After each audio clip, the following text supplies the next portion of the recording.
Okay, here's warm-up 8R. So I wanted to illustrate a very common mistake that gets made. So in my classes, if I put these two questions on a test, I think most people would probably get number one right, but a lot of people would miss number two. There's a very easy mistake to make, so I'm going to try to illustrate that.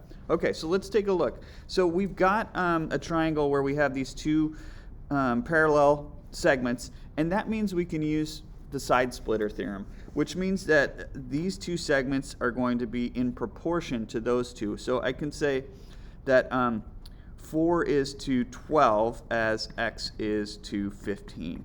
Even though 12 and 15 aren't sides to the big triangle, they're really sides to this parallelogram, that's okay. Those segments are going to be in proportion. So it's totally fine to do this, okay? And so I'll come back and solve this in just a second, but I want to point out the mistake that gets made, okay? So over here, I understand why people do this,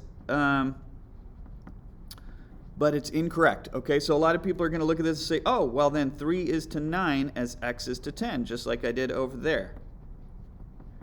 But that's actually incorrect, okay? This is incorrect. The reason why is because if you look at the corresponding pieces here, we're not really using the side splitter theorem like we were, because we're not talking about these sides on the right, okay, like we were on the last problem. So we're actually dealing with the bottoms of those triangles. So x and 10 are the entire bottoms of both triangles, the small triangle, right, and the large triangle.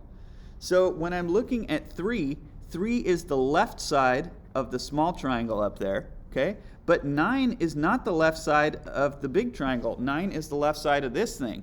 So I don't want to compare the 3 and the 9 because they're not both the left sides of the triangles. It's okay over here because when I'm looking at the 12, that kind of matches up with the 15. Neither one of those is a side of the triangle, and you can do that when you have those parallel lines. But over here, this is not going to work. So the left side of the big triangle is actually going to be 12, not 9, right? You add 3 and 9 together.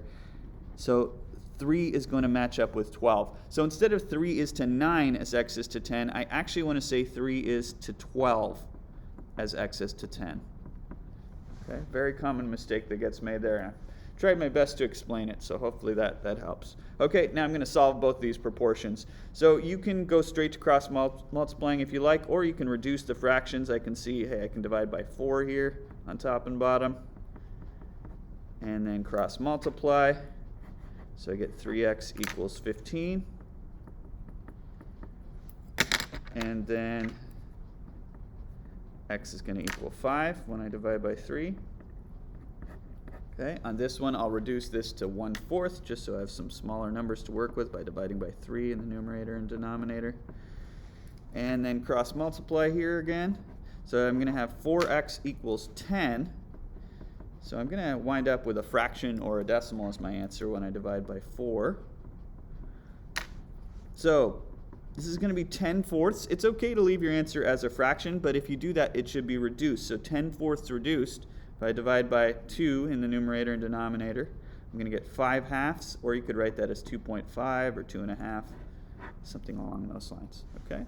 And that's the end of the warm-up, and I'll see you next time.